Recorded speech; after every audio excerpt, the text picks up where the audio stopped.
Assistant Chief Washington of the Milwaukee Fire Department. Coming out, sir. Thank you. Oddly enough, I was born down the street just a couple of blocks. I grew up in this area, so I'm coming back home, and I'm happy to be back home. We're here to talk to you a little about fire safety. We're here to have some very cool codes, and we're here to have a little fun. He gets us a lot of fun. Okay, I work for you. We work for you. We're here to help you and your family. Does everyone here have a smoke alarm in their home? No. Okay, let's put your hand up. This is what we're going to do. That's your homework assignment from Chief Washington today, is to go home and tell the grown-ups in your home, we need working smoke alarms, and Chief Washington said so. Reason being is, smoke alarms save more lives than any firefighters ever will. Do you have fire drills here? Do we have fire drills? Yeah. Do we practice our fire drills? Yeah. Yes. Wow, did you hear that? You probably, maybe you didn't know, but there's a check that goes on, green and red, and takes a head count to make sure all of you are there. Let's go, Mr. Benson. What do you do if we're missing one or two children? What do you tell the fire department when they pull up? I let them know the location where the child could be. Wow, this is easy. This makes it real easy for all of us. That's what we're smiling. That's exactly what you do. Does anyone know the magic numbers to get the fire department there at your house? 911. Okay, so we need to practice that, okay? 1, 2, 3.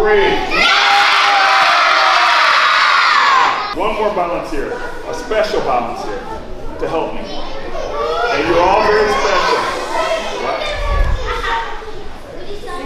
What did you see?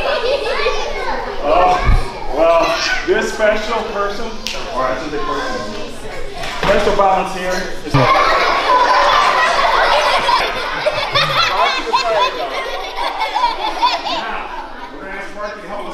They're going to get down and roll out, see who can put out the pretend fire fastest, okay? At the count of 3. What's sit? Do you have a sit? Sit? Okay, Sparky, sit. All right, there we go. Okay.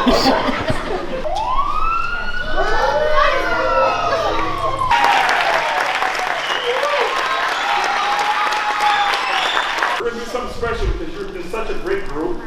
We're actually going to have a firefighter come up front here, and we're going to talk a little about their gear and their equipment. So you can see that firefighters are your friends. They're nothing to be afraid of. The equipment that we wear also protects us when we need to go into an environment to put out a fire. And it's very, very hot. So you will not see firefighters standing up and walking in the burning buildings. We want to get low to the ground. Even with all this special equipment, he can't walk through flames. So as I said earlier, he's going to stay low to the ground, and he's going to start crawling. So when you tell someone, Mr. Vincent, I believe, stated it, if we're missing someone, this is what you're going to see. You may be in a room, we don't want you hiding in the closet. You never, ever, ever hide under clothes or in the bathtub. You make it be known that you're trapped and you need help, okay?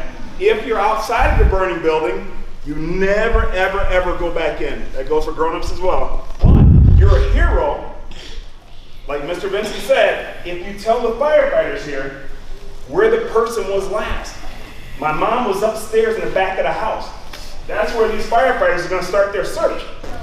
Why did we use an axe to break the windows? That's a great question. That's a great question. It helps the firefighters do their job. Now, when we say that, only they're allowed to break windows. You don't want to break a window or see family members breaking windows, because what it does is it makes their job tough, harder to do, because that fire is looking for air like you're breathing right now. So when people start breaking windows, it gives it all the air it needs, and that fire that was probably this small becomes this big. And we don't want that, do we?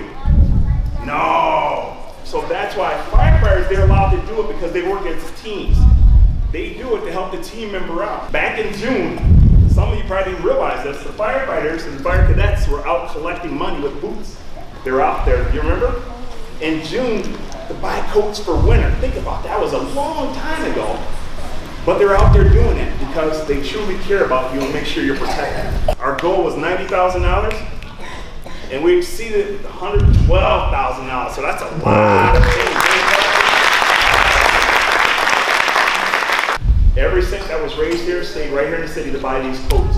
So let's give a round of applause for everyone that supports them.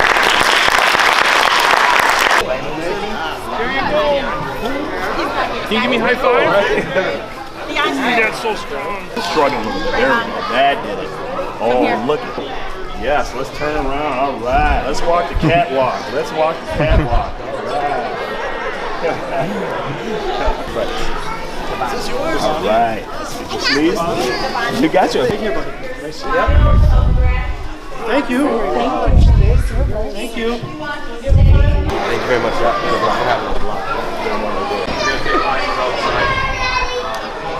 What was your favorite part? The firefighter was coming in.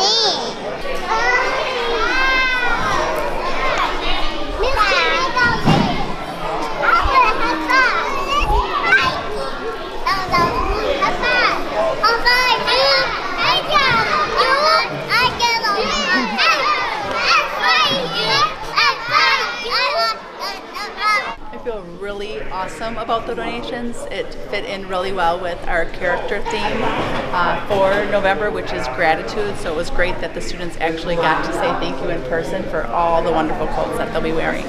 It's always interesting to see the children's reactions when the firefighters get in their gear, and I think that's one of the most important things for them to see, because in a real life situation, that's what will approach them if they are not wanting to come out or go into hiding, and it's not typically how we see them when they're up smiling in front of us and talking. So seeing them in full gear was great.